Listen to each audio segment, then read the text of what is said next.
Shalom Bapak Ibu. Shalom. Siap untuk memuji Tuhan? Siap untuk memuji Tuhan? Yang percaya katakan amin. Yang percaya beri tepuk tangan yang paling meriah buat Tuhan kita. Mari kita satukan hati kita, berdoa. Bapa, terima kasih, mengucap syukur atas kasih-Mu, kesetiaan-Mu yang Kau nyatakan bagi setiap kehidupan kami. Kau naik ke surga, Kau mencurahkan Roh-Mu atas kehidupan kami. Biar Roh-Mu yang mengambil alih setiap kehidupan kami pada sore hari ini Tuhan. Kami ingin menyenangkan hati-Mu mulai pujian dan penyembahan yang kami naikkan Tuhan. Kami percaya dalam hadirat-Mu ada kemenangan. Di dalam hadirat-Mu ada sukacita. Di dalam hadirat-Mu ada mujizat-Mu terjadi dalam setiap kehidupan kami. Di dalam hadirat-Mu ada kesembuhan. Yang percaya katakan amin. Sekali lagi yang percaya beri tepuk tangan yang paling meriah buat Tuhan kita. Tuhan, ini ibadahmu, acara-Mu, Kau yang mengambil alih, Kau memimpin ibadah ini dari awal, pertengahan sampai akhir. Kami berjanji hanya Kau yang dimuliakan, hanya Yesus Kristus yang menerima segala pujian, hormat dan keagungan daripada kami. Terima kasih Bapa di surga. Kami berdoa Tuhan buat rekan-rekan kami yang masih dalam perjalanan menuju tempat ini. Percepat langkah kaki mereka untuk datang di tempat ini dan bersama-sama dengan kami untuk memuji dan besarkan nama-Mu. Di dalam nama Tuhan Yesus Kristus yang siap memuji dan besarkan nama Tuhan, katakan haleluya.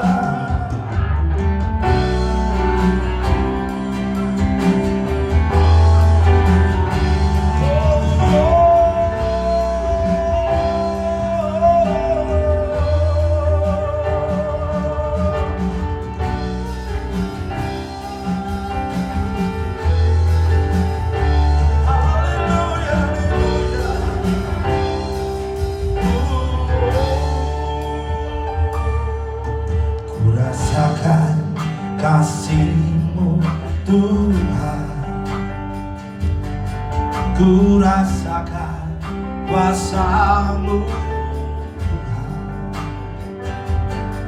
ku rasakan kasih kuasa Roh Kudus, ku rasakan kehadiran-Mu.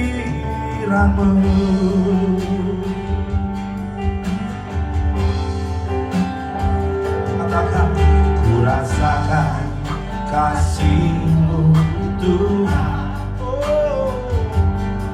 ku rasakan kuasa-Mu,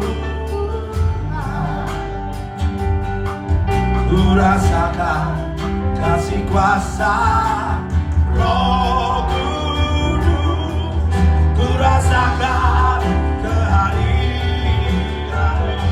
Mari angkat tanganmu, katakan curahkanlah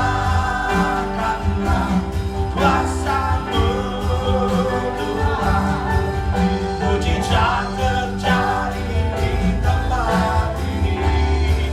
Oh, curahkanlah kuasa-Mu Tuhan, mujizat terjadi sekarang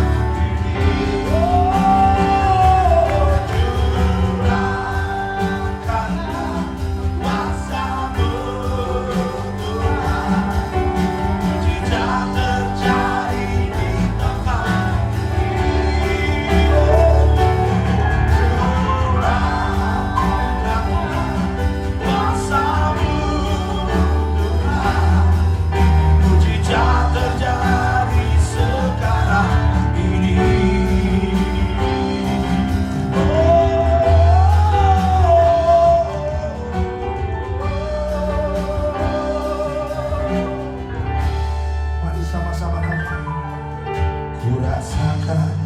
Kasih-Mu Tuhan,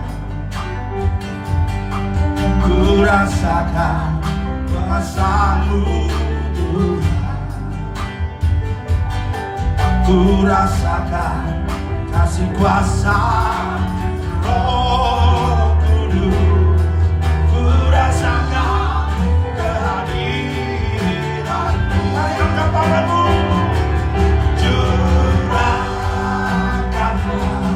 Kuasa-Mu Tuhan, mujizat terjadi di tempat.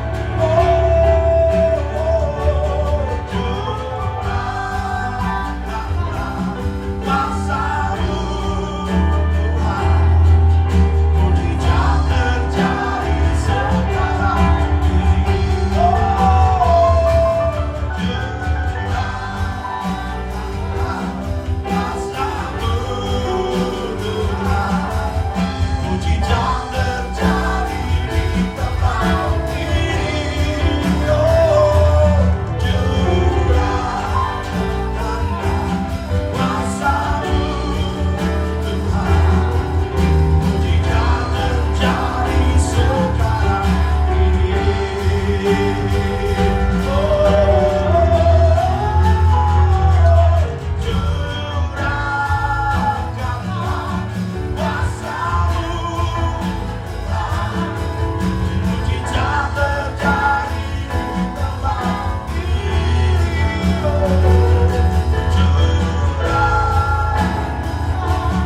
tepuk tangan yang paling meriah buat Tuhan kita.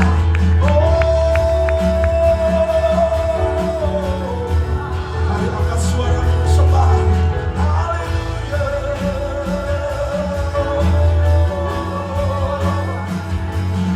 Haleluya. Kami menyembah-Mu, kami meninggikan Engkau Yesus.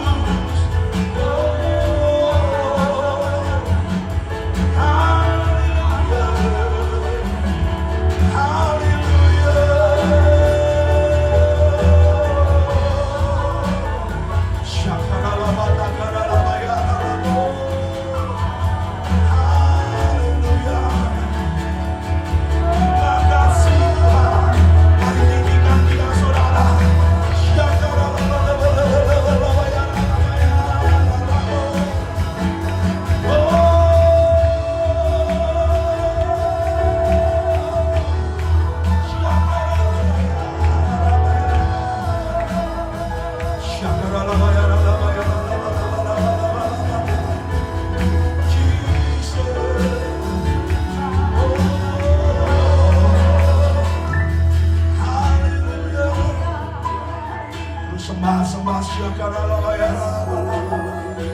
syakaralamaya, syakaralamaya, haleluya.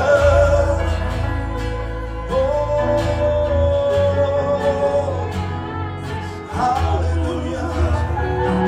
Syakaralamaya.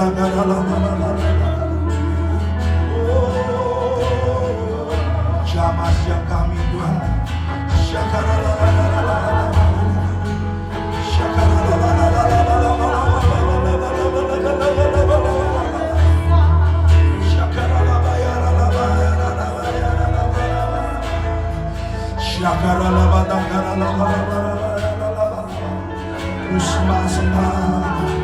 Kami meninggikan Engkau Yesus.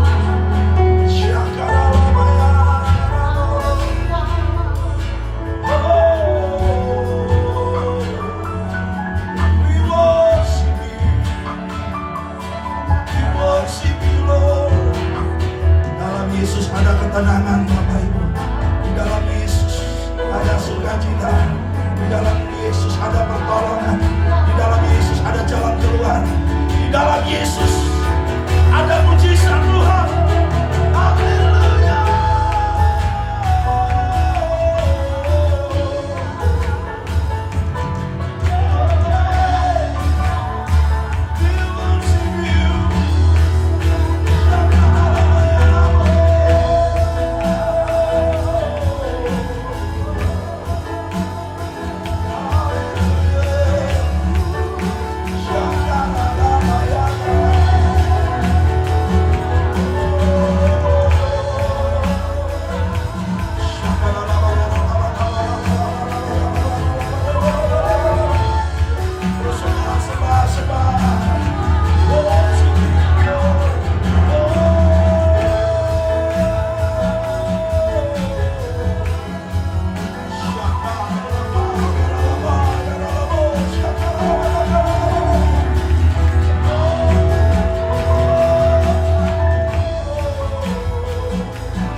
Bangun keintiman, bangun manusiamu.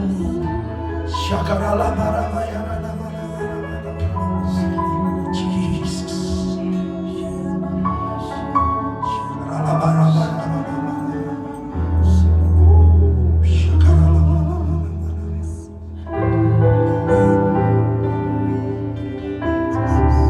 Ini kami Tuhan Yesus. Kami siap menerima kuasa-Mu di saat Roh Kudus Kau curahkan dalam kehidupan kami. Kuasa nyata bekerja dalam hidup kami Bapa. Kami siap menjadi saksi-Mu di Yerusalem, Yudea, Samaria sampai ujung bumi.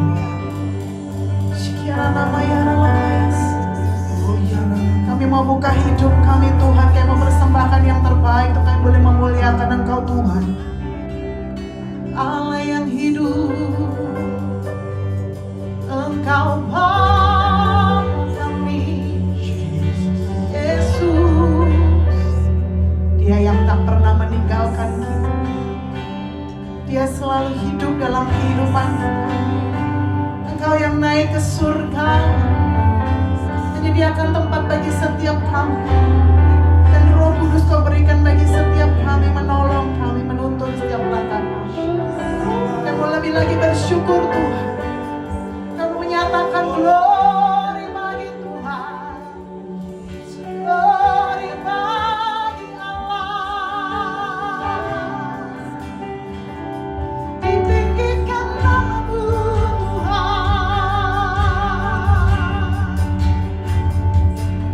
Datanglah kerajaan-Mu, jadilah kehendak-Mu di hidup kami seperti di surga. Ya Tuhan, kami mau lebih lagi memuliakan Engkau Tuhan.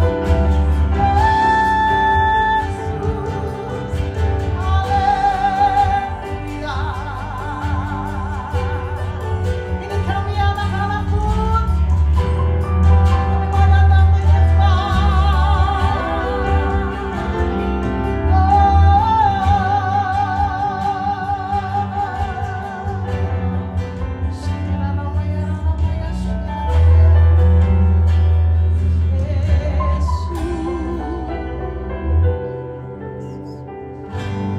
Bapa Kau mendengar seruan hatiku, tak pernah Kau lepaskan dari kasih-Mu. Setiap kita yang percaya menyatakan lewat gelap, Kau temani aku, Roh Kudus, Kau bekerja selalu untuk kebaikanku. Dirasakan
Mari tepuk tangan di atas kepala kita, come on.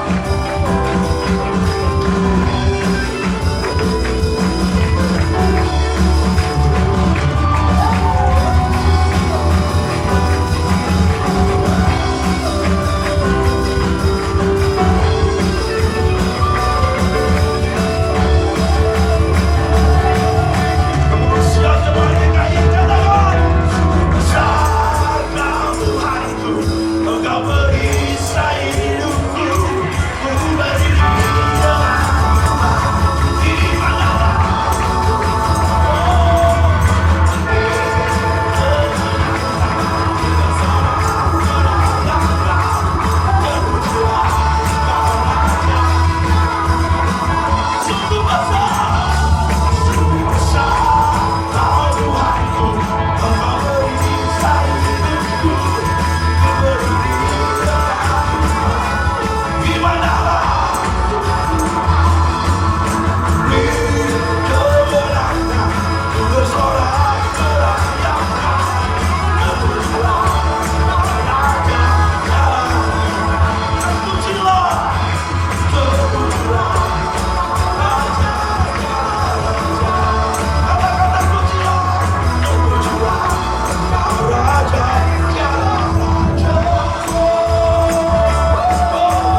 keluarkan katakan, kau kelihatan ganteng hari ini loh, kau kelihatan cantik hari ini. Ganteng dan cantik semua.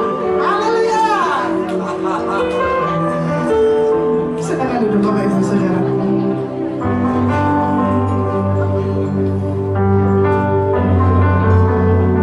Siap diberkati oleh firman Tuhan. Ayo saya mau lihat tangan-tangannya diangkat. Siap diberkati oleh firman Tuhan. Beri tepuk tangan yang paling meriah buat Tuhan kita. Oh, Jesus. Oh, hallelujah. Oh,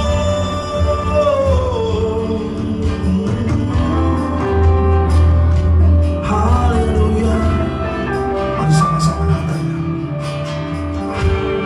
Ku menyembah dalam kudus hadirat-Mu,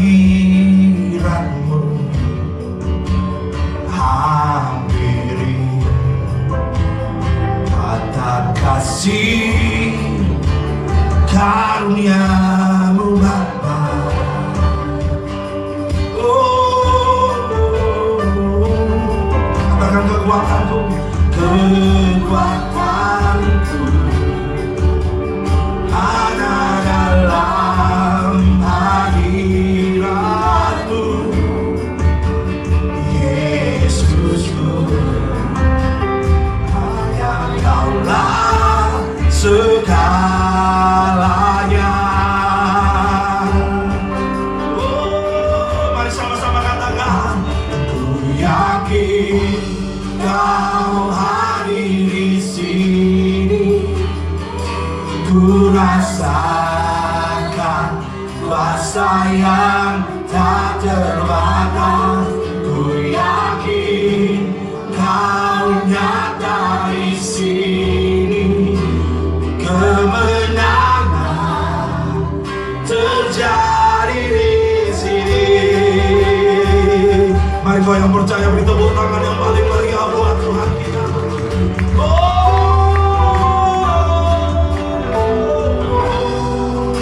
Mari sama-sama katakan, ku menyembah dalam kudus hadirat-Mu, hampiri kata kasih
wanita saja, pria berdoa katakan, ku yakin. Syakaralaba,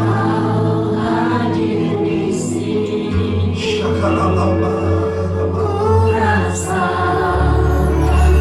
kuasa yang tak terbatas. Oh ya Allah,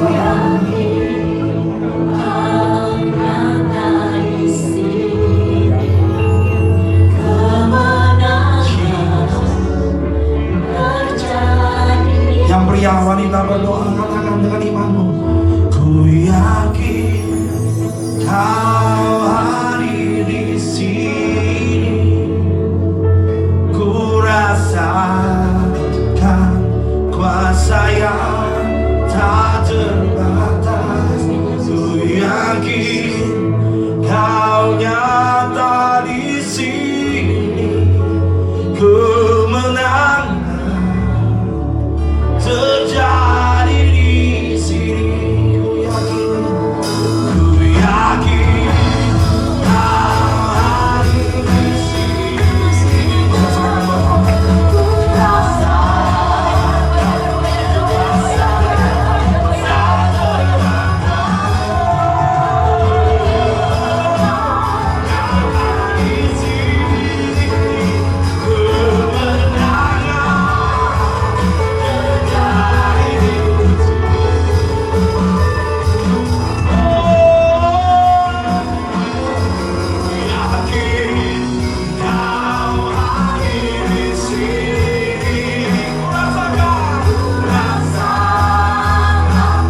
kuasa yang tak terbatas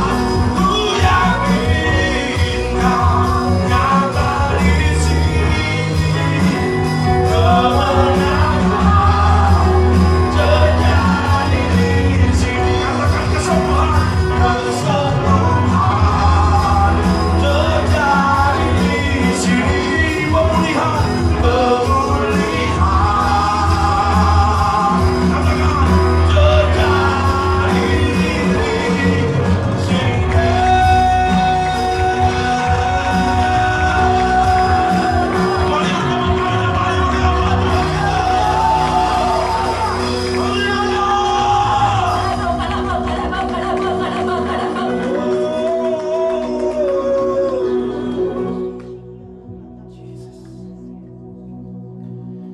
Bapa, terima kasih Tuhan memanggil kami dari kegelapan pada hidup yang penuh dengan terang yang ajaib. Tuhan membawa kami dari kenajisan ke dalam kekudusan. Tuhan membawa kami dalam hidup yang tidak berarti, dan sekarang kami mulia karena bermakna. Terima kasih Bapa membawa kami pada keselamatan, kekekalan.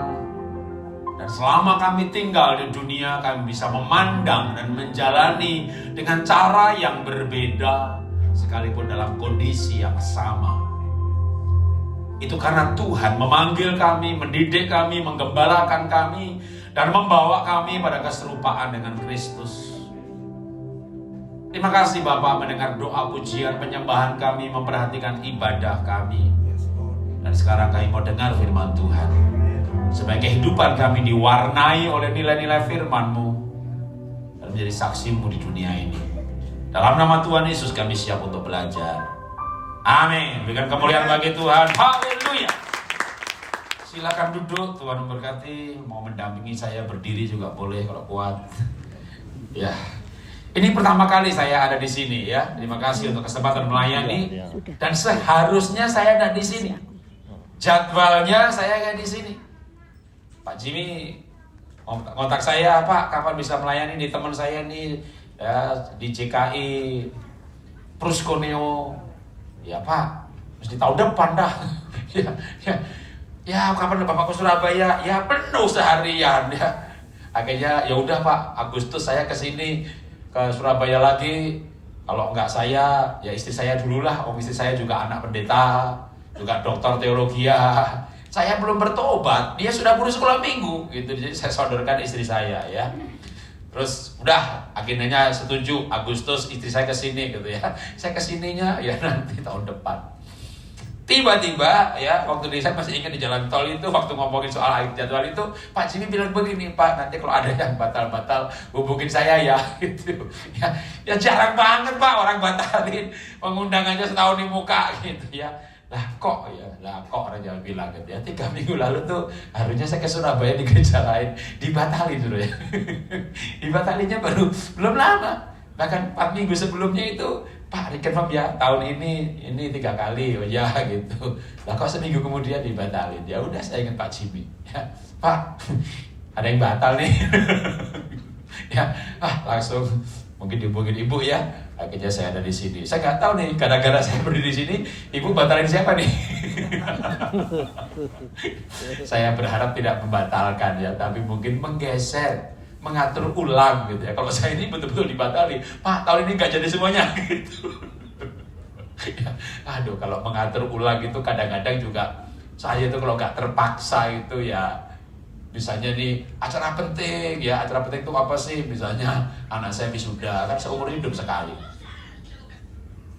Waktu mertua saya dipanggil Tuhan dan dibawa ke Surabaya jenazahnya, dan karena dia tinggal di rumah saya, ya itu pun saya nggak membatalkan pelayanan. Saya bilang sama istri, bilang sama keluarga besarmu, aku nggak bisa ikut kebaktian penghiburan.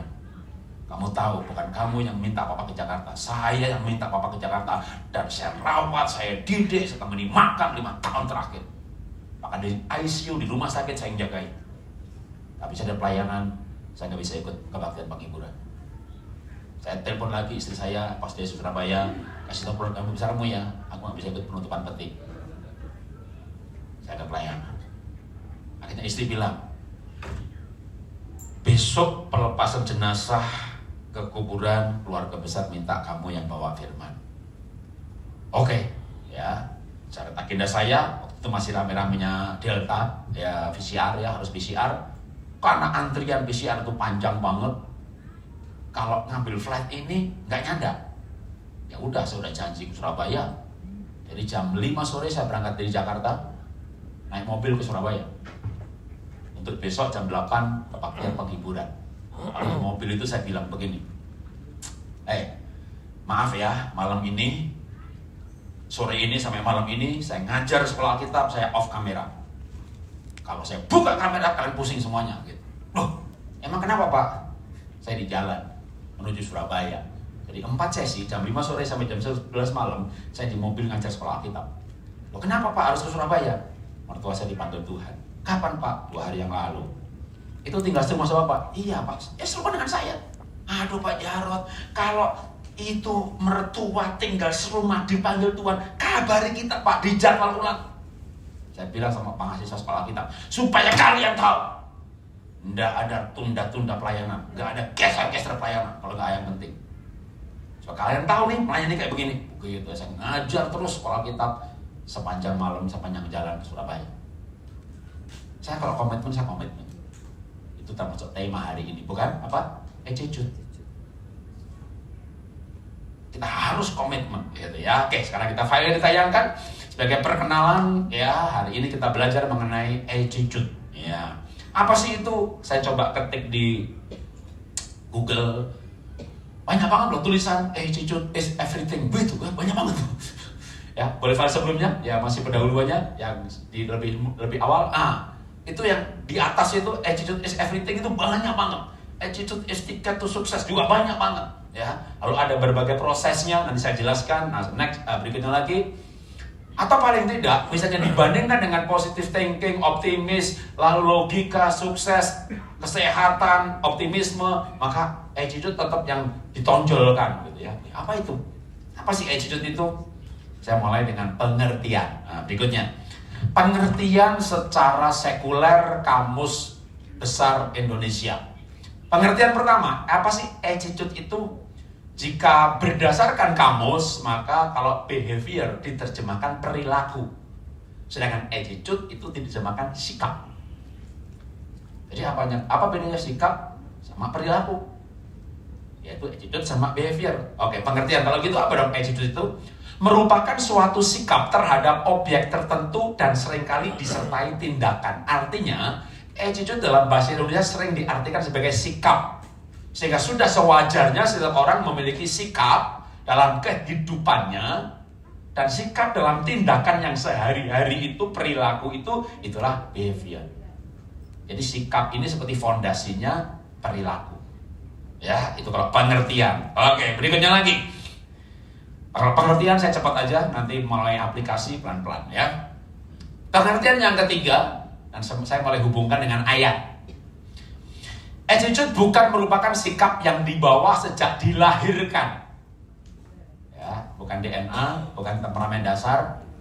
Temperamen dasar bisa masih mempengaruhi sikap. Maka dikatakan pengertiannya, sikap itu dibentuk atau dipelajari sepanjang perkembangan individu dalam hubungannya dengan orang lain. Itu sikap. Jadi sikap itu adalah bukan yang tetap, tapi dapat berubah-ubah. Sikap pun sering seiring dengan banyaknya pengalaman bisa mempengaruhi sikap. Pengalaman terutama dalam kaitannya hubungannya dengan orang lain. Nah, kalau pengertiannya begitu, apa yang saya mau ajarkan? Ya, yang saya mau ajarkan berbicara attitude, maka Filipi 2 ayat 5, karena ini ayat mengenai hubungan dengan orang lain yang banyak mempengaruhi sikap, bahkan perilaku, bahkan sampai pembentukan karakter. Kebiasaan tuh, habit, kalau terus-menerus jadi need, jadi kebutuhan. Bisa juga dari habit, kebiasaan terus-menerus jadi karakter. Kalau belajar neuroscience, di sini ada yang suka belajar neuroscience mengenai plastisitas otak. Kebiasaan itu bisa membentuk sebuah fungsi otak. Jadi kalau orang melakukan kebiasaan itu syaraf, mitokondria itu kayak di pruning yang bagian tidak perlu sehingga menjadi penguatan. Bahkan bisa membentuk fungsi baru. Itu kebiasaan. Fungsi baru itu contohnya saya ini dites DNA tidak punya kecerdasan bahasa tertulis. Dan betul tuh hasil tesnya tuh bener ini. SMA, kuliah, saya nggak pernah nulis. Saya tipe belajarnya, otak saya ini diuji, dites auditory gaya belajarnya. Jadi saya orang yang banyak ngomong, nggak suka nulis, senengnya denger. Jadi kalau kuliah ya nggak pernah punya catatan. Kalau mau ujian, cari orang melankolik yang tulisannya rapi. Karena orang sanguin itu pandai merayu, kita gelembuk, gitu. Kita rayu, kita fotokopi. Nah, pernah nulis. Anda pergi, Anda masuk Google Play, ketik buku Jarod Jenarko, ada 60-an buku yang saya tulis tanpa scriptwriter, tulis sendiri. Anda masuk Gramedia, memang saya tulis 66 buku. Itu namanya saya berhasil membentuk otak saya sebuah fungsi baru, sebuah sinapsis, karena otak itu plastis. Maka kalau Alkitab berkata apa? Oke, nanti kita lanjutkan lagi ya. Mau pendekatan ilmiah, mau neuroscience, manusia bisa berubah. Perubahan itu lewat apa? Nah, sebenarnya di belakang sikap tuh masih ada yang lebih dalam. Nanti saya ajarkan juga, ya. Sikap membentuk perilaku itu yang muncul kelihatan. Attitude lebih ke dalamnya, ya. Oke, nah sekarang apa ayat yang kamu bacain? Berdasarkan pengertian bahwa attitude bisa berubah karena hubungannya dengan orang lain, bisa mempengaruhi sikap, makanya untuk membangun sikap yang baik kan ujung-ujungnya supaya kita ini punya sikap yang baik. Karena sikap mempengaruhi keberhasilan. Orang sukses berhasil karena sikapnya, bukan karena otaknya. Bukan karena data yang dimiliki, tapi sikap penting sekali. Sikap dibentuk, dibangun lewat pengalaman, terutama dalam hubungannya dengan orang lain. Dengan siapa Anda berhubungan paling banyak? Sama Pak Jarod, Pak, ya setahun sekali. Sama Gembala, Pak, ya seminggu sekali. Sama mertua, Pak, nah, belum tergantung mertuanya serumah apa tidak. Ya, yang paling banyak mempengaruhi ya suami istri. Iyalah, sama orang tua anak. Kita lahirkan anak, 30 tahun lagi dia menikah, udah dewasa dia. Saya umurnya 60, tapi tadi saya kaget, Ibu, cucunya sudah menikah. Saya barusan punya cucu, karena saya menikah, saya umur 30 punya anak saya umur 30 punya anak juga. Jadi cucu saya baru umur sebulan. ya, baru sebulan. Tapi Berarti sama anak itu selama-lamanya ya. Sekarang ada banyak orang yang nikah umur 35 gitu ya. Paling lama 35 tahun bersama ya. Tapi cukup lama juga dong ya, 35 tahun bersama. Itu berarti akan mempengaruhi sikap luar biasa tuh. Tapi pernikahan coba. Nikah itu berapa lama? Nah, kalau Anda, siapa yang belum nikah angkat tangan? Belum nikah angkat tangan. Tinggi-tinggi yang belum nikah. Ada kan di sini yang belum nikah? Angkat tangan coba gak apa-apa responi. Dibalik dah kalau gitu, nanti aku lihat mana yang gak angkat tangan. Yang sudah menikah angkat tangan, sudah menikah. Wah, wajah-wajah penderitaan ya. Kok kayaknya nyesel gitu loh sama yang satu itu gitu ya. Itu kalau yang gak angkat tangan, yang belum menikah, itu wajah penuh pengharapan. Matanya berbinar-binar mencari cinta gitu loh ya. Lihat orang belum nikah tuh wajahnya seneng gitu loh. Ya. Nah, menikah itu apa sih? Yang belum nikah, lihat ya. Yang belum nikah nih, kalau Anda menikah usia 30, mungkin loh ya menikahnya umur 80. Kalau menikahnya usia 25, mungkin loh ya, nggak pasti mungkin. Mungkin meninggalnya umur 75. Nah, kalau menikahnya 20, mungkin meninggalnya umur 70. Jadi makin cepat menikah itu makin cepat mati. Gak percaya. Coba lihat baca-baca yang sudah menikah. Itu kan makin lama usia pernikahannya itu makin banyak garis penderitaannya. Apa sih maksudnya? Maksudnya menikah itu kalau rata-rata, ya ada juga yang di atas rata-rata kalau dia bahagia. Kalau menikah usia 25 mati, meninggal 75, kira-kira kan 50 tahun hidup bersama. Nah, pada sikap itu dibentuk lewat pengalaman dalam hubungannya dengan orang lain. Jangan heran ya, sejak menikah itu loh berubah dia itu. Itu pasti pengaruh istrinya itu. Oh, sejak menikah itu loh dia begini, pasti pengaruh suaminya itu. Itu loh sejak menikah itu loh mukanya kok kayak di bawah penderitaan gitu. Iya Pak Jarod, tapi suami saya ini muka Herodes Pak, urapan Firaun Pak, tingkah laku Pontius Pilatus Pak. Ibu punya suami seperti Pontius Pilatus. Ibu akan punya karakter seperti Tuhan Yesus yang menderita di bawah pemerintahan Pontius Pilatus. Jadi ketika orang berelasi itu bisa mengubah sikap lo. Orang bisa berubah. Nah, seyogianya, seharusnya ya orang menikah itu makin cheerful gitu loh, makin ceria, bahagia. Amin. Yang belum menikah bilang amin. Belum menikah belum? Oh, udah hebat. Ya, ada yang bilang amin, yang bukan pacaran gitu ya. Wah, yang sudah menikah diam aja. Emang kita apa bahagia? Enggak lah. Om saya itu dulu menikah tuh pengen banget punya teman yang mau dengerin saya, mengerti saya, memahami saya. Dan bener begitu punya pacar, aduh punya teman bicara, asik banget. Begitu menikah, suaminya bisu.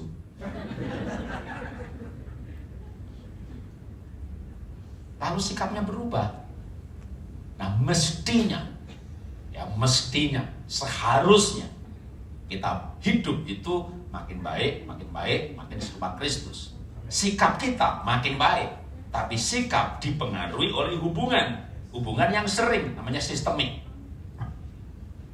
Anda stres karena punya bos nggak bener, pindah aja pekerjaan. Daripada stres kan itu kan. Kalau maaf nih, Anda ke gereja, gembalanya nggak bener, pindah aja gereja. Nggak dosa apa? Enggak lah, yang penting nggak pindah Tuhan. Ya, tapi kalau Anda pindah gereja tiap tahun, Anda orang kepahitan. Hidup ini kan 80 tahun misalnya, pindah 2-3 kali oke lah, lahir baru di sana, bertumbuh di sana, melayani di sini, boleh. Kan kalau tiap tahun pindah gereja, bagi saya itu orang bermasalah.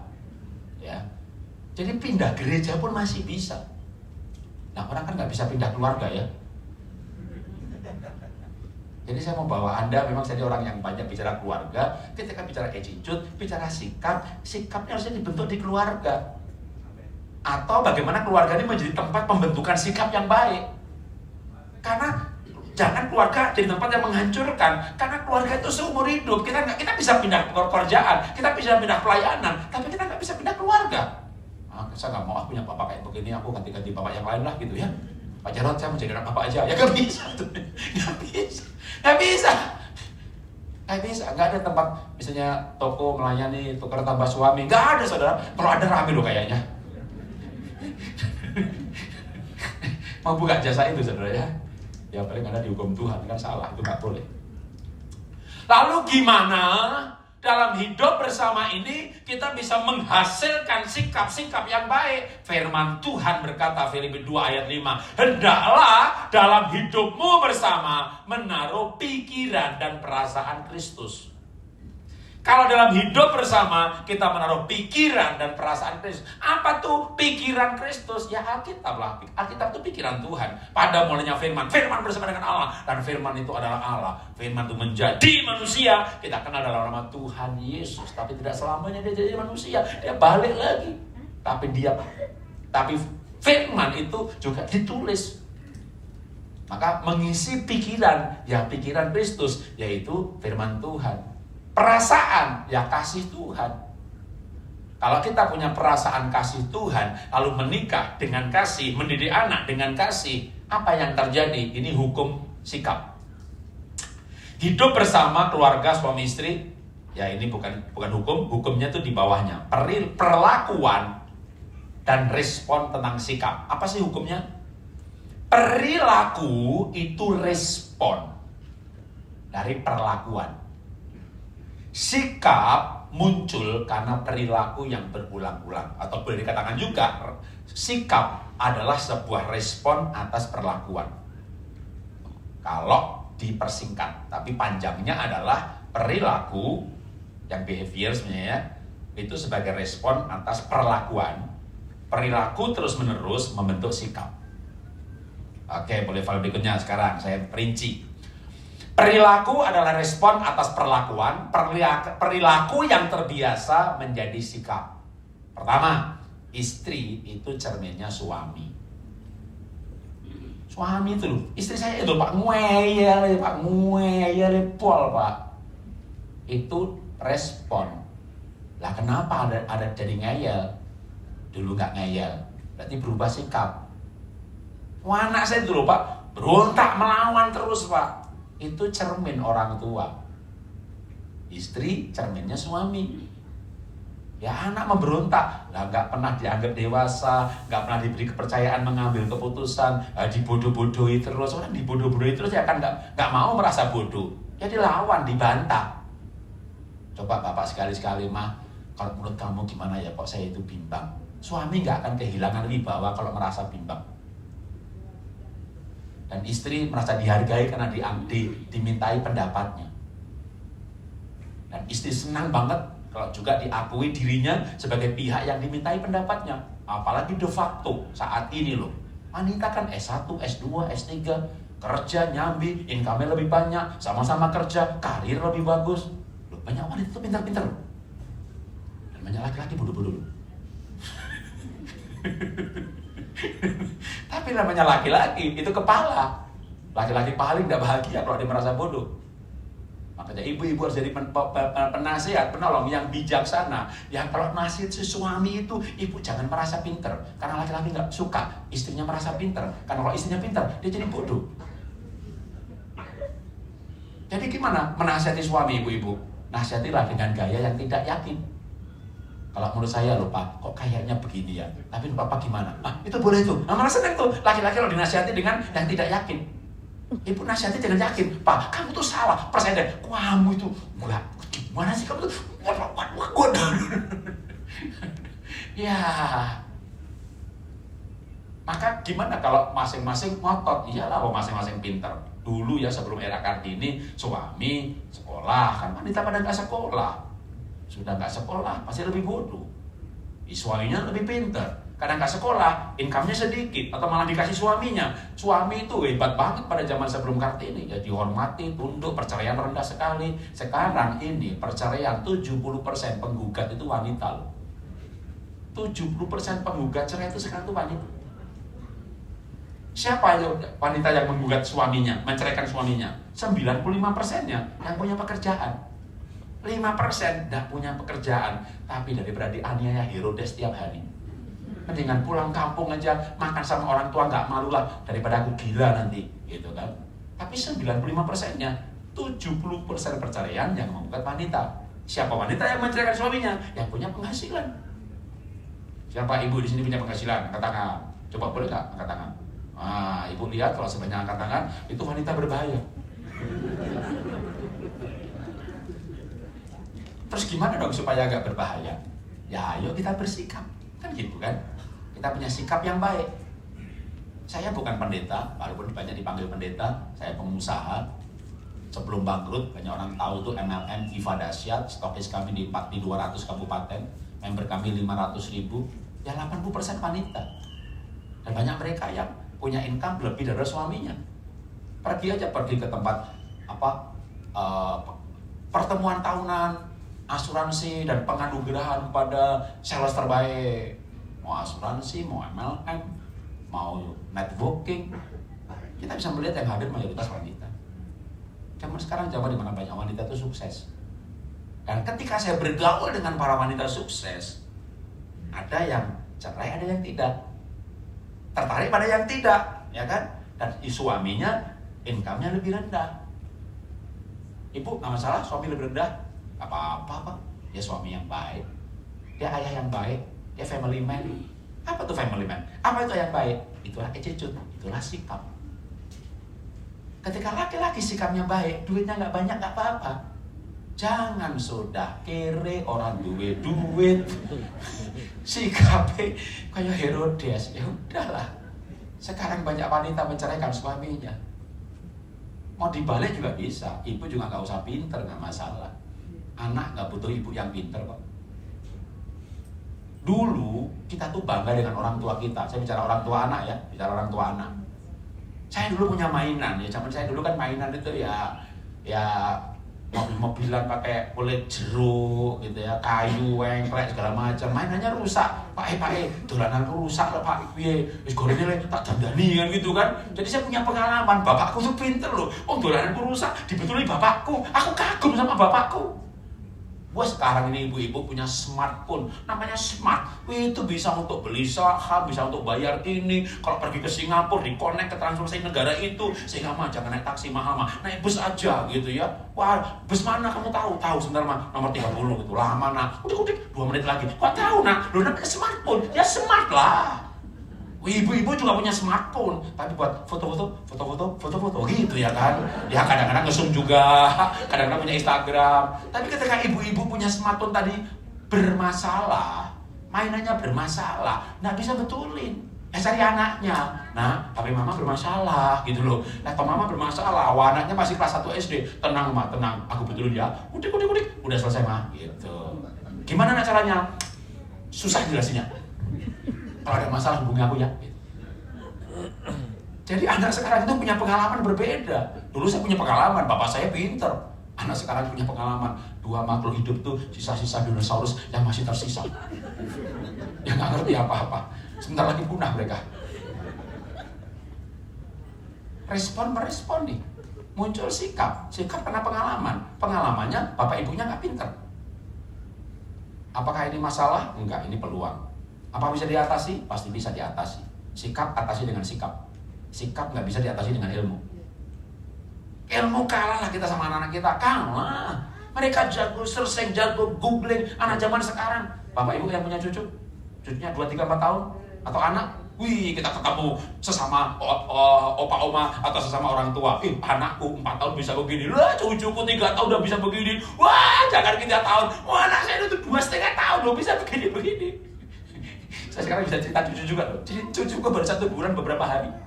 1 bulan 2-3 hari kali. Ditunjukkan nih. Lah itu kok 1 bulan udah ngangkat kepala gitu. Iya kemarin waktu lahir ya kayak manusia lahir itu kan kayak buta ya. Tapi telinganya tajam. Ya, tapi dia kayak ngelihat. Jadi dipanggil ya masih kayak bolong ampa gitu kan. Tapi 30 hari, 40 hari udah bisa ngelihat loh. Tak lihat itu cucu saya sama ayahnya. Ayahnya itu yang mantu saya. Udah mulai dikasih, udah mulai belajar. Dikasih karpet. This is traktor, this is apple. Itu bayi 1 bulan udah mulai sekolah. Ngerti loh Pak. Kalau di itu namanya bayinya anaknya cowok gitu. Dilihat ibunya ya gak tertarik. Dia tujuh yang traktor. Dia belum bisa ngomong tapi kan gak budek, gak tuli. Ya. Yang mana merespon nih loh gitu ya. Waduh jadi kita waktu itu ya kita dia kalau udah punya cucu gitu bangga ya sama cucunya ya. Punya anak juga bangga kok ya. Anak saya 3 tahun bisa begini, 4 tahun bisa begini. Kita bangga dengan anak-anak kita. Bagaimana 2 tahun mereka sudah bisa begini begitu. Coba dibalik. Coba lain kali Bapak Ibu nguping ya. Kalau ada anak kecil kumpul, Kita kan orang tua kumpul, wah anakku bisa begini, cucuku bisa begini. Kalau mereka kumpul dengerin, mereka ngomong, papaku nggak bisa apa-apa, apalagi mamaku nggak bisa apa-apa.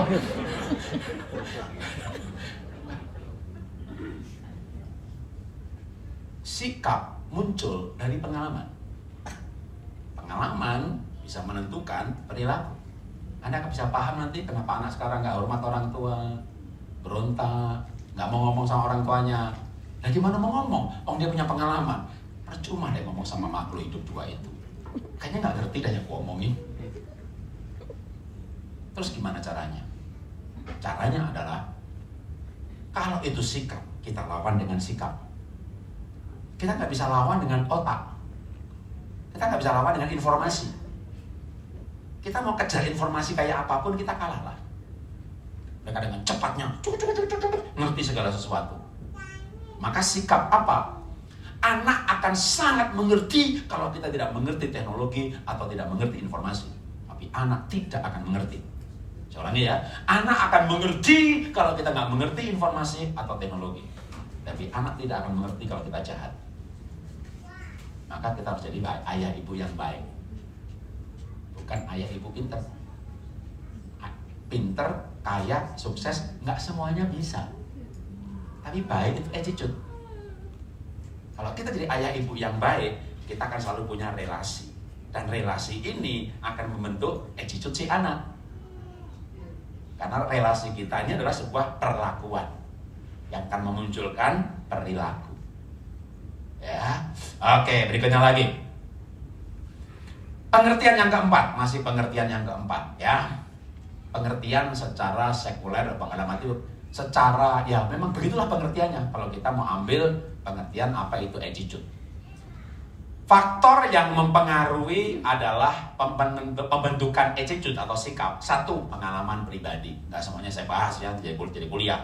Dua, kebudayaan. Orang lain yang dianggap penting atau pihak otoritas. Media massa yang menjadi lingkungan sosial anak hari-hari ini adalah sosmed. Lembaga pendidikan, lembaga agama. Dan faktor emosi dalam diri individu. Saya ambil satu poin aja, yaitu pihak otoritas. Apa itu pihak otoritas? Siapa itu pihak otoritas? Sesuatu yang dianggap oleh seorang pribadi sebagai pihak otoritas. Maka pihak otoritas yang pertama adalah orang tua. Ya, termasuk yang kedua nanti adalah guru. Yang ketiga bisa juga guru agama, gembala, pendeta. Itu pihak otoritas. Nah, pihak otoritas itu mempengaruhinya dalam banget. Contohnya, misalnya orang tua, apalagi anaknya usia dini. Semua perkataan orang tua itu karena pihak otoritas. Jadi hukumnya masuk alam bawah sadar itu oleh pihak otoritas dengan emosi atau penekanan volume, ya, berulang-ulang atau repetisi. Itu masuk ke alam bawah sadar, dan alam bawah sadar itulah yang mempengaruhi sikap dan perilaku. Kalau belajar psikologi, pasti nanti belajar yang namanya kayak fenomena gunung es. Yang muncul itu pemberontakan, yang muncul itu nakal. Itu yang muncul aja, gali ke dalamnya. Yang munculnya malas kerja, yang munculnya nggak bisa bergaul. Gali di dalamnya, alam bawah sadarnya yang dimasukkan oleh pihak otoritas orang tuanya berulang-ulang. Kamu tuh cari duit susah, ngerti nggak? Cari duit susah, ngerti nggak? Berulang-ulang ngomong itu terus sampai besar nggak bisa cari duit. Mindsetnya mental block. Kalau kita ngomongnya kita ini orang yang diberkati, kalau kita jadi saluran berkat, Tuhan melihat kita saluran berkat. Desain kita itu saluran berkat, bukan diberkati. Saya setuju dengan Pak Irman tadi pagi ibadah di gereja yang lain. Ya, Tuhan panggil Abraham supaya segala banyak bangsa diberkati. Jadi saluran berkat. Tuhan lihat jadi saluran berkat, Tuhan berkati kita. Jangan takut memberi. Aku lagi nabung. Ya, nabung boleh. Nanti kalau tabungan udah banyak gimana? Kamu mau dirayain ulang tahun atau berani merayakan sendiri? Ya, dirayain seneng. Merayakan hebat lu. Ya boleh deh aku merayakan sendiri. Kita merayakan di mana, Mah? Pak, Panti Asuhan ya. Anak saya merayakan ulang tahun di Panti Asuhan. Untuk nanam mindset dari awal. Hidup itu desainnya saluran berkat. Nah, itu kalau kita ucapkan berulang-ulang, masuk ke alam bawah sadar, itu akan mempengaruhi seumur hidupnya. Alam pihak otoritas orang tua berulang-ulang. Anaknya bangun siang terus, gak mau belajar, dipanggil gak noleh, gak ada kontak mata, ulangan nilai jelek karena main game terus. Ada ngomong apa? Mar, kamu tuh pemalas ya, gak bisa bangun pagi. Nah, mana bisa kamu cari duit? Lu ngomongin terus. Itu masuk di bawahnya sikap, yaitu value, nilai, mindset yang sampai menentukan sikap. Kalau sikap itu sudah cukup banyak orang, sikap itu fondasi. Enggak, ada fondasi di bawah fondasi lagi. Itu mindset yang masuk dalam bawah sadar. Bisa dibongkar nggak? Bisa. Nggak ada yang tidak bisa. Bisa berubah? Bisa. Yang tidak berubah hanya dua, setan sama Tuhan. Kalau manusia itu pasti berubah. Kenapa? Suami saya Pak nggak berubah-berubah. Mungkin dia Tuhan. Coba selesai kebaktian, ibu selidiki. Jangan-jangan dia Tuhan Yesus yang datang kembali. Nanti kalau diselidiki ternyata dia Tuhan Yesus, jangan tunda-tunda lagi Bu, salibkan dia. Mati dan dikuburkan, turun dalam kerajaan maut. Tunggu 3 hari. Kalau nggak bangkit, ibu lapor polisi. Pak polisi, suami saya mati, Pak meninggal Pak. Itu bukan sakit Pak, jujur Pak, tak salib dia. Ibu kenapa salib suami? Saya kira dia Tuhan Yesus Pak. Alibi yang aneh sekali. Kenapa begitu? Karena dia tidak berubah. Kayak Tuhan Yesus yang tidak berubah Pak. Bapak-bapak angkat tangannya coba sekarang. Sekarang Bapak angkat tangannya. Bapak berubah Pak. Gak berubah Bapak disalib nanti Pak. Bapak berubah Pak. Berubah Pak. Jadi orang itu bisa berubah. Mindsetnya dirubah, nilainya dia berubah, value-nya berubah, sikapnya berubah. Dibawa lebih dalam lagi dari sikap. Tapi siapa yang bisa mengubah sampai ke value, sampai alam bawah sadar? Pihak otoritas. Nah, anak usia dini, pihak otoritas itu orang tuanya. Di bawah 6 tahun. Begitu 6-12, pihak otoritas itu kebanyakan gurunya. Begitu pemuda remaja, kadang dia cari pihak otoritas yang lain. Dia gak nurut lagi sama orang tuanya. Dia gak percaya sama orang tuanya. Berbahagialah kalau anak-anak Anda akhirnya punya komunitas. Sel group, gereja benar. Di gereja itu ada orang-orang yang menjadi teladan dalam hidupnya. Maka anak yang malas, anak yang nakal, kurang ajar, gak mau belajar, tiba-tiba mengalami perubahan eksponensial. Menggebu-gebu pelayanan, sungguh-sungguh berubah. Kenapa? Dia menemukan figur otoritas yang bisa masuk ke dalam sampai ke hati nuraninya. Kalau bahasa Alkitab itu rohnya manusia. Seperti Paulus berkata, kalau aku berdoa, berpasalah maka rohku yang berdoa. R-nya kecil, bukan R besar. Tapi R kecil itu berkata-kata oleh inspirasi R besar. Nah, rohku itu roh manusia. Ya. Itu adalah alam bawah sadar, itu hati nurani yang terdalam. Itu kalau berulang-ulang, repetisi, pihak otoritas, maka sebenarnya itu menjadi fondasi dari sikap. Sikap menjadi fondasi dari perilaku. Makanya bawa Anda yang lebih fondasi lagi. Tapi sikap sendiri memang dipengaruhi oleh orang lain yang dianggap penting. Pak, saya tuh nggak bisa pengaruhi anak saya, Pak. Berarti bagi anak Anda nggak penting. Saya nggak bisa pengaruhi Pak istri saya, Anda nggak penting. Ya? Saya nggak bisa pengaruhi suami saya, Pak. Anda nggak penting. Kalau orang punya pacar, siapa di sini punya anak belum punya pacar? Iya Pak, anak saya itu lupa, belum punya pacar Pak. Udah kuliah loh Pak, udah mau lulus ini Pak, sudah lulus loh Pak. Hidup pol Pak, males ya pol Pak, gak pernah mandi Pak, jarang mandi. Yang mandi kalau mau ke gereja aja Pak, pulang gereja ya gak mandi Pak, kadang sehari cuma sekali Pak. Aduh Pak, pas begitu kalau inget Pak gitu, apalagi keramas Pak gitu. Tolong Pak doakan atau layani pelepasan gitu. Ya, roh malas mandi ditengking gitu. Nah usah, jangan doakan pelepasan roh malas mandi. Doakan punya pacar. Begitu punya pacar, sehari mandi 3 kali, seminggu keramasnya 4 kali, kerimbatnya 2 kali. Putus cinta, orang adus meneh. Loh kenapa? Waktu punya pacar tuh kok males, kok rajin mandi? Karena dinasihati oleh orang yang dianggap penting gitu loh. Jadi orang yang dianggap penting itu mempengaruhi sikap. Iya. Saya punya anak juga jujur ya, anak saya juga nggak sempurna. Nomor 2 itu, aduh bangun pagi ini susah banget. Sampai lulus kuliah pun bangun paginya susah. Begitu punya pacar, sekarang dia punya pacar. Waduh, Ben, kamu besok berada di mana? Di sana. Jam berapa? Jam 9. Pagi amat. Dia pilih kebaktian itu yang ya jam 1 siang, jam sore gitu kan. Itu kan ibadah-ibadahnya kaum bangsawan, ya kan? Bangsa Tangyawan. Sejak punya pacar ibadah pagi, saudara. Itu anak saya itu susah bangun pagi. Itu udah berapa, mungkin 3-5 kali ada kali yang namanya tiket itu beli lagi. Kenapa? Ketinggalan pesawat. Ya kita sampai orang tua tuh gimana ya itu. Ya kita udah sadar namanya anak-anak sudah kuliah. Ya mungkin kita udah gak penting-penting banget gitu kan. Nasihatnya ya susah. Begitu punya pacar. Duh, makanya kalau ada sekarang ini anak punya pacar kita seneng banget ya. Beda loh sama zaman dulu. Ya, beda gak? Dulu nih kita punya anak perempuan nih, gak punya pacar, oke aja. Pergi sama temannya perempuan, oke aja. Sekarang kita punya anak perempuan, gak punya pacar, perginya sama teman perempuan. Kok teman perempuannya rambutnya cepak ya, selalu pakai celana ya, gak pernah pakai rok ya. Kok maco gitu ya.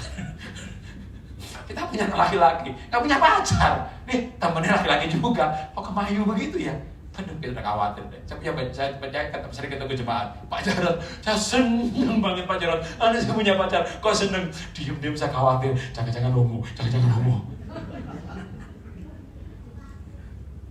Punya anak pacar, punya anak, punya pacar. Senengnya. Oke, sikap mempengaruhi perilaku, tapi sikap akan ditentukan pembentukannya oleh pihak otoritas. Jadi mari kita sebagai pihak otoritas, kita hamba Tuhan itu pihak otoritas. Kita pengaruhi orang yang kita layani, karena mereka menghargai kita, mereka anggap kita penting. Anda guru, Anda pihak otoritas. Dan semua orang tua Anda pihak otoritas. Anda suami, gimana bisa mempengaruhi istri? Bikin istri menganggap Anda penting. Gimana supaya Anda penting? Anda berperan, berkontribusi. Orang itu dihargai karena perannya. Oke, contoh praktis yang gampang. Itu hukum. Orang dihargai karena perannya. Karena peran maka dibutuhkan maka bahagia. Itu kan? Itu hukum namanya. Betul hukumnya? Dibutuhkan bahagia atau nggak bahagia? Bahagia dibutuhkan atau nggak dibutuhkan? Oke, kalau nggak jelas gini. Pak, Mah, aku tak pergi ya pulang kampung tengok orang tuaku. Kapan? Ya 3 hari lagi. Kenapa nggak berangkat sekarang aja? Aku 3 hari pulang ya. Ya 3 minggu juga boleh. Itu ada nggak dibutuhkan? Di sini tim pelayan ya, bilang sama yang lain. Siapa ketua tim pelayannya ya? Bilang, aku minggu depan izin ya. Oh oke. 2 minggu boleh nggak? Ya 5 minggu juga nggak apa-apa kok. Kamu tuh nggak ada juga nggak ada pengaruhnya. Kalau dibutuhkan begini, aku izin ya. Janganlah, kan aku nggak tugas. Kamu tuh benar-benar nggak tugas. Keberadaan kamu tuh begitu antusias gitu loh. Kalau nggak ada kamu tuh kayak ada yang kurang gitu. Anda lebih bahagia dibutuhkan atau nggak dibutuhkan? Dibutuhkan. Butuhkan. Anda bisa dibutuhkan karena sikap Anda loh. Bukan karena jabatan atau tugasnya lagi ngapain. Anda lagi nggak tugas. Atau kita emang dibutuhkan karena kita berperan. Oke, kita kasih contoh yang praktis pernikahan. Karena saya banyak membahas keluarga. Kalau bilang hebat, saya hebat. Bukan sombong, tapi mau cerita dulu hebatnya. Coba mengkhotbah, tukang ngomong, tapi bisa tukang nulis juga. Animator juga. Sekarang saya direktur LSP animasi. Ya, guru olahraga. Sekarang tambah lagi guru olah nafas. Ngajari kesehatan. Bisnis juga. Sekolah Ibu Likit saya mendirikan punya 66 cabang. Waktu di Astra, bagian marketing, ekspor, jago juga. Tapi saya itu nggak sempurna. Saya punya kelemahan. Apa kelemahan saya sekarang? Buka laci, ambil sendok, lupa nutup. Buka laci, ambil gunting, lupa nutup. Buka lemari, ambil baju, lupa nutup. Saya punya talenta membuka. Sampai Tuhan Yesus kalau membuka, nggak seorang pun bisa menutupnya. Jadi istrinya tuh jengkel sama saya. Apa sih susahnya nutup laci? Apa sih susahnya nutup pintu? Apa sih susahnya nutup garasi? Apa sih susahnya nutup lemari? Saya bilang tidak susah. Nah kenapa nggak ditutup? Lupa tuh bahasa ibadahnya lali. Saya kalau ini multimedia ini nggak kebawa, lupa belum di WA. Saya hafal itu materi. Buka ayat ini, buka itu. Tapi nutup laci lupa. Nutup pintu lupa. Saya menikah 33 tahun. 3 tahun pertama saya banyak diomeli sama istri, kenapa nggak buka, kenapa nggak buka, kenapa nggak buka. Ya diomeli jadi merasa nggak dibutuhkan, jadi nggak bahagia, karena nggak bahagia tambah sikapnya menjadi-jadi. Apa saya berubah? Diminta suruh belajar untuk laci, belajar untuk laci. Ya saya nggak berubah-berubah, malah sengaja sebelum ke kantor laci tak buka sisan ya kan, ya biar dia marah. Loh, saya ini sudah hamba Tuhan, tapi ya kadang-kadang ya nakal juga. Malah sengaja tak buka, makan nesuwo. Ya Mbak, akhirnya istri saya itu begini, kamu tuh harus belajar dong rapi nutup pintu. Oke, gimana kalau kamu belajar dagang? Nah kamu kan Tionghoa, wajahnya sih, mukanya sipit, kulitnya putih. Anda orang Surabaya zaman dulu, tahu toko buku Kwan, nah itu dari istri saya. Kamu kan orang Tionghoa, kamu belajar dong dagang. Maksud aku orang Jawa, matanya belok dagang. Lah aku kan gak bakat dagang. Nah itu dia maksudku, aku ini gak punya bakat nutup pintu. Gimana kalau aku tak dagang cari duit? Tapi aku gak pandai cari duit, gak pandai pegang duit. Pandai cari, tapi gak pandai pegang. Gampang kasihan, bangun sekolah di sana, itu kalau istri saya hitung-hitung, kamu tuh setahun bisa 1,2 sampai 1,5 M loh, bantu sana, bantu sini, biar tak habis, tak pegang sebagian. Oke, begini aja dah, bukan pegang sebagian. Gimana kalau kamu pegang semuanya? Aku kan nggak pandai pegang. Kamu pegang semuanya. Kalau ibu-ibu disuruh pegang uang gimana? Wih, mukanya celing, berbinar-binar. Pegang, hanya pegang. Jangan dipakai. Pegang, ya kan? Oh, baru nggak pakai, pegang udah seneng. Tapi kalau saya bilang transfer ya ke sana, ya sini kasih sini, ya transfer semuanya. Ya saya bilang begini, kita saling melengkapi. Aku tak cari uang, aku tidak pandai pegang uang, kamu yang pegang uang. Setuju? Setuju. Nah kita saling melengkapi juga. Aku buka laci, kamu yang nutup. Kalau aku nih, otakku nih harus konsentrasi, tutup laci, tutup lemari, tutup pintu. Aku udah stres duluan, nggak cari duit udah nggak fit. Masa gitu? Oke, balik. Kamu belajar dagang ya? Aku nggak bakat tutup pintu. Ini bukan membela diri loh, tapi emang begitu beneran.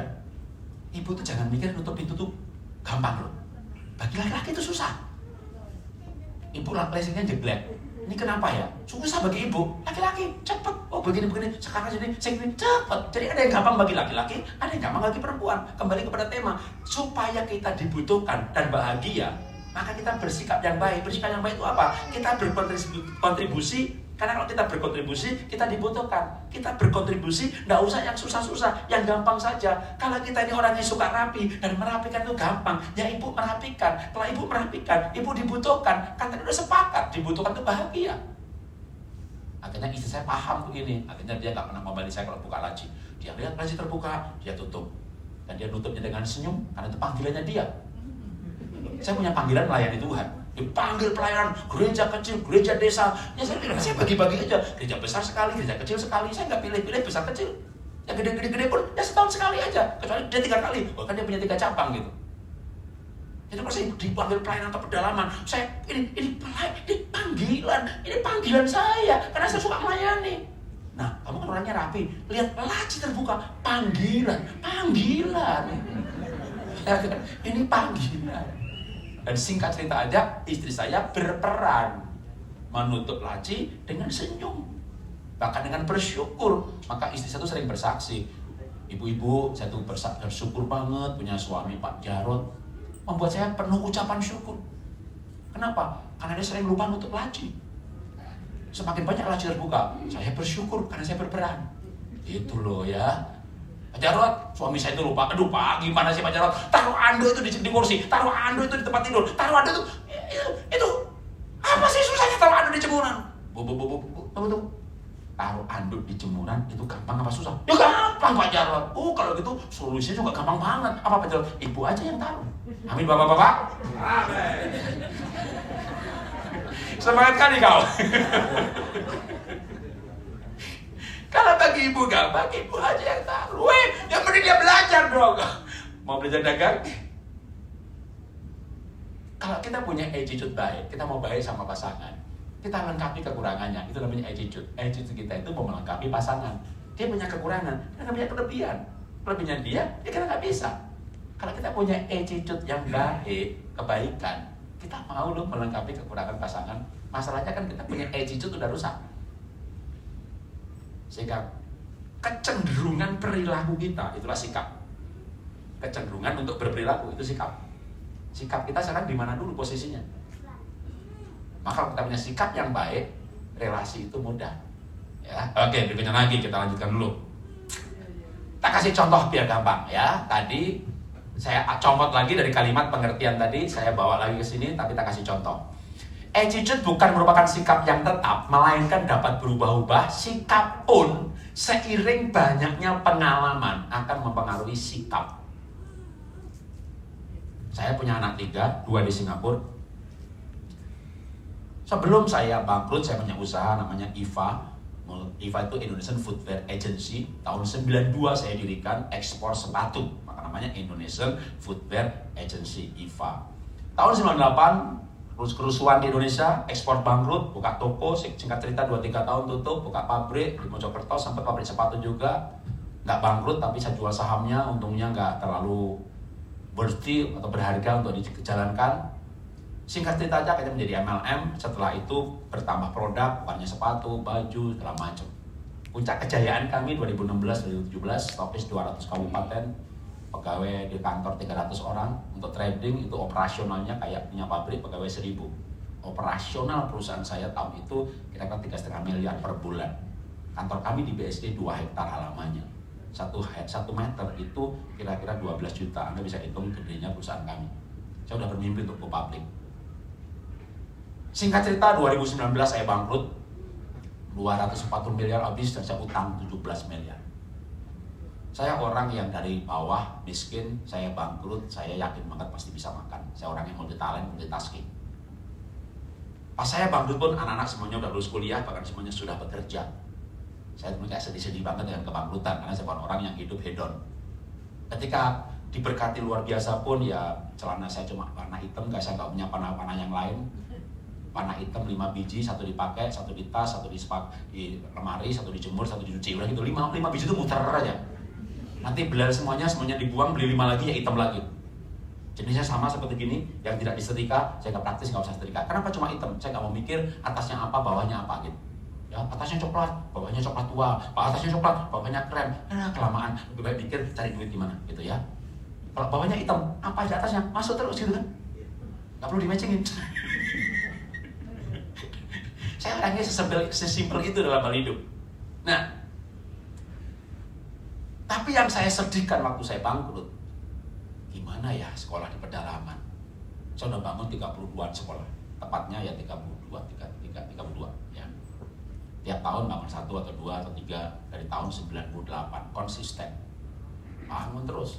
Saya punya Happy Holiday sekarang 66 cabang, franchise-nya 100% omset franchise, bukan perpuluhan ya, 100% omset. Saya komitmen sama istri, kita hibahkan ke pelayanan. Dan itu dulu karena ada IFA yang omsetnya dan untungnya lebih gede. Tiba-tiba ini bangkrut. Wah, ini aja jadi tiba-tiba kok. Kalau dulu ini dikatakan perpuluhan kedua, tiba-tiba ini kayak 60% dari income kita. Saya nggak sentuh untuk saya bilang sama istri, kalau karena kepepet kita ambil, kamu catat ya, itu kita pinjaman dana pelayanan. Nanti kita punya duit kita kembalikan. Saya bilang sama Tuhan, saya komitmen.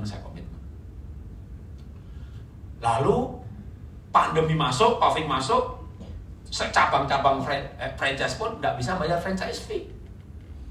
Karena nyungsep kan, sekolah TK pun juga nggak ada murid.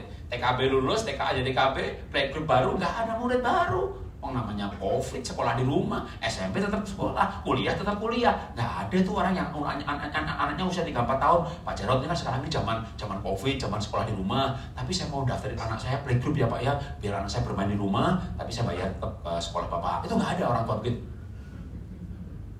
Ya udah, murid hilang sepertiga. Tapi COVID-nya kan 2 tahun. Tahun berikutnya, murid tinggal sepertiga. Tiba-tiba saya hidup seperti ini.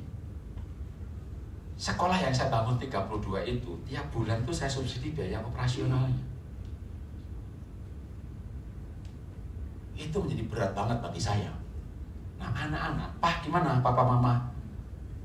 Mereka tuh menawarkan kalau tiap bulan kita mau dikirimin uang gitu loh. Saya bilang sama istri, selama saya hidup kamu makan. Saya nggak mau jadi sandwich generation yang minta duit dari anak. Nggak. Nah, papa, selama papa hidup, mama makan, kita berdua makan. Jadi nggak perlu Pak, nggak. Ada aja. Dan bener waktu itu saya akhirnya bisa melukis. Ya, setiap minggu bisa laku satu, saya jual 15 juta, 25 juta, ada masuk Instagram saya penuh dengan lukisan. Yang lukis hanya sejak pandemi datang. Ya, sebelumnya yang punya bakat tapi nggak pernah lukis. Begitu kepepet, nah itulah power of kepepet namanya ya. Begitu kepepet. Jadi, Pak, anak saya nanya lagi, "Pak, papa pelukis bisa makan, tapi gimana tuh Pak yang di Mentawai?" Nah itu, kalau kamu nanya begitu, itu yang papa sedih sekarang. Berat rasanya kalau tiap bulan operasional saya masih sanggup nak. Kalau papa sebulan laku 4 lukisan aja, itu semuanya ketutup. Dan kalau 1 lukisan, ya enggak, hanya untuk papa mama makan. Tapi masih bisa, papa yakin masih cukup. Nggak perlu bantuan Pak, nggak. Terus bangun sekolahnya, nah kalau kamu nanya itu dia. Bangun satu sekolah, papa nggak sanggup.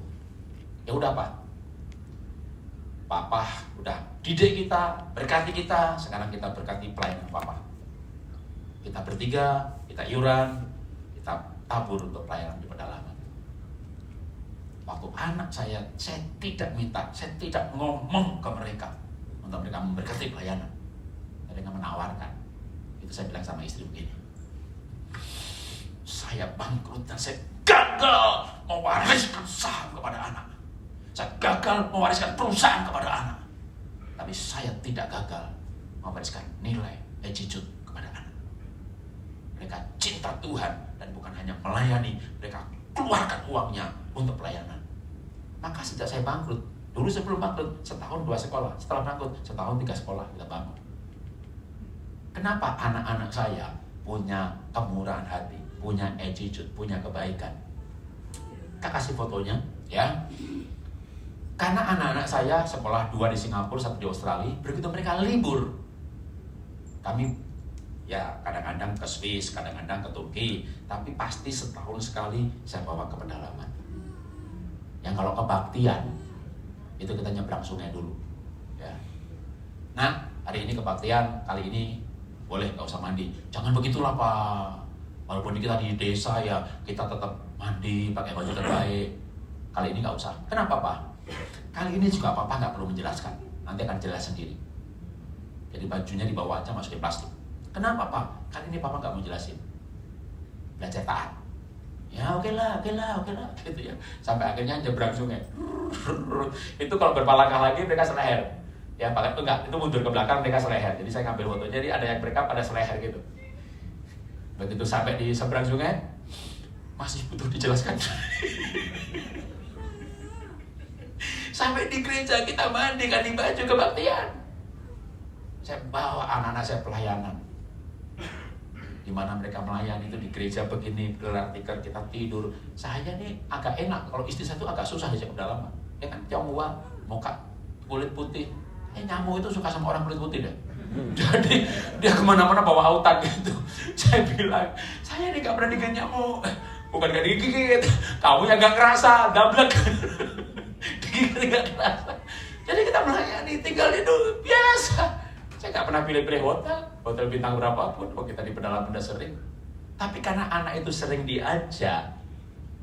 Ingat, apa tadi sikap muncul dari mana? Dari pengalaman. Ya otoritas. Maka value masuk, nilainya masuk karena dia mengalami. Begitu dia mengalami, dia ngelihat, di desa tuh gereja begini ya, sekolah kok begini sih, ke pasar kok begini sih. Itu anak saya pulang ke Singapura, dia bikin kayak namanya klub cinta Mentawai, klub cinta Indonesia. Dia kumpulkan laptop bekas, dia bawa ke Mentawai. Dia kumpulkan dana, dia hubungin camat Mentawai, dia hubungin lurah Mentawai, Sulawesi pedalaman juga pernah. Dia datang dengan teman-temannya 20 orang, 30 orang ke Indonesia, ke pedalaman, cari pasar, dibongkar ulang, pasang keramik, dia pasang lampu solar sel, nyala terang benderang. Saya melihat begitu kok rasanya, walaupun saya nggak bisa mewariskan perusahaan, saya nggak nyesel, saya udah mewariskan yang terbaik. Mereka cinta Tuhan sungguh-sungguh. Ya, oke, berikutnya lagi. Apa itu attitude? Kejadian 29:17. Lea tidak berseri matanya, tetapi Rachel itu elok sikapnya. Good attitude. Maka Rachel itu dicintai oleh Yakub lebih daripada istri yang lain. Soal punya istri yang lain jangan ditiru. Ya. Pak, tapi Abraham kan punya istri, Pak. Hagar, Sarah, Keturah, dan Gunde. Abraham tuh bapak orang beriman, Pak. Kita anak beriman, orang beriman. Masa nggak bisa kayak bapak beriman, Pak? Boleh nggak, Pak? Saya punya istri lebih dari satu. Boleh. Kalau saya bilang boleh. Lupa pendeta lain bilang nggak boleh. Itu pendeta lain, saya pendeta Jarod. Boleh, Pak? Boleh. Asal Anda lahir pada zaman Abraham. Karena pada zaman Abraham belum ada kitab Korintus, supaya suami punya istri sendiri dan istri punya suaminya sendiri, bukan suami rame-rame. Maka ceritanya ada Yakub punya istri Lea, Bilha, Silpa, Rachel. Kenapa yang paling dicintai Rachel? Good attitude. Oke, ya. Amsal 29 ayat 9 dan 2 Amsal 21 ayat 19 itu ending kalimatnya sama, cuma depannya berbeda. Yang Amsal 219 lebih baik tinggal di pada sudut sotor rumah. Yang 19 lebih baik tinggal di padang gurun. Lalu disambungnya sama, daripada diam serumah dengan perempuan yang bad attitude, suka bertengkar. Oke, nggak perlu dijelaskan ya, udah jelas banget kok ya. Berikutnya lagi. Soal sikap attitude dalam pekerjaan.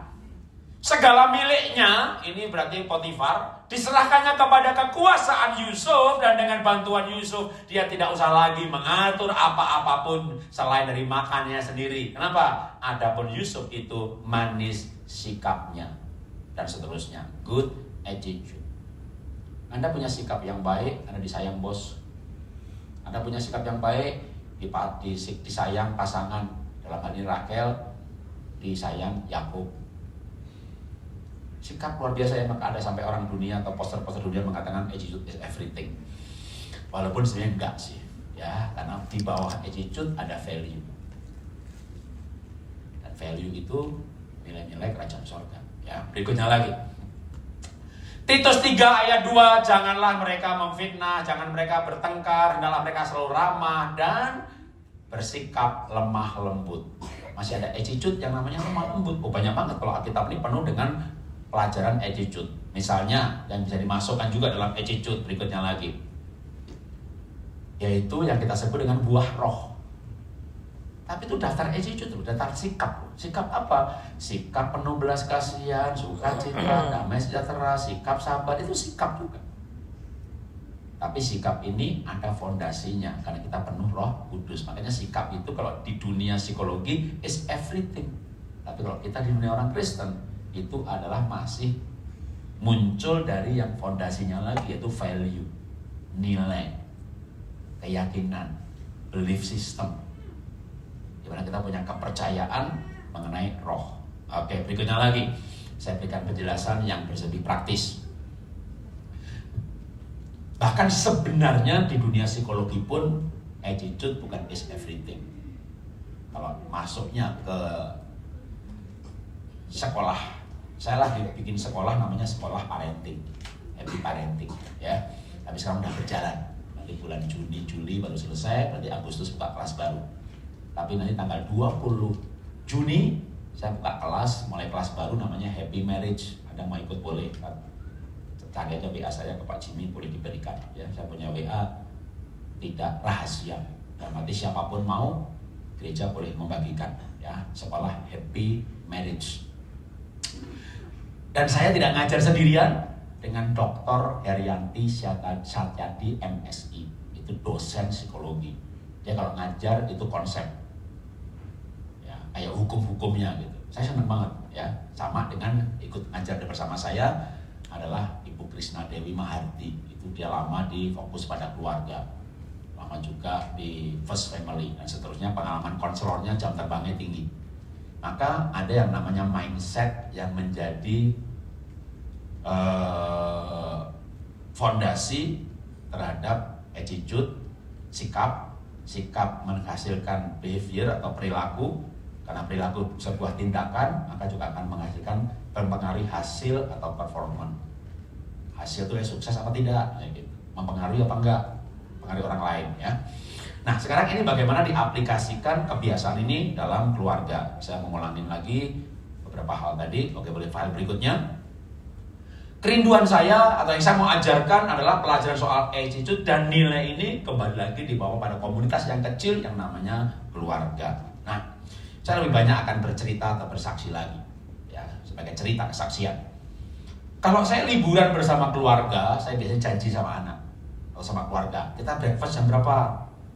Ya, lagi liburan Pak, jam 7 ya? Janganlah Pak please, jam 9 lah gitu ya. Saya biasanya 8.45 sudah di tempat makan. Saya jarang ditunggu orang lain, termasuk bahkan anak pun saya nunggu mereka. Karena saya punya pengalaman bisnis sama orang Jerman dan saya dimaki-maki, bentak-bentak. Ya, dianggap gak serius karena datang terlambat. Dan saya bilang Jakarta ini terlambat. Jakarta macet ini setiap hari tuh, hanya hari ini. Setiap hari. Kalau tahu setiap hari, kamu berangkat lebih awal. Gitu. Kalau nggak serius, keluar pergi. Diusir saya. Diusir beneran.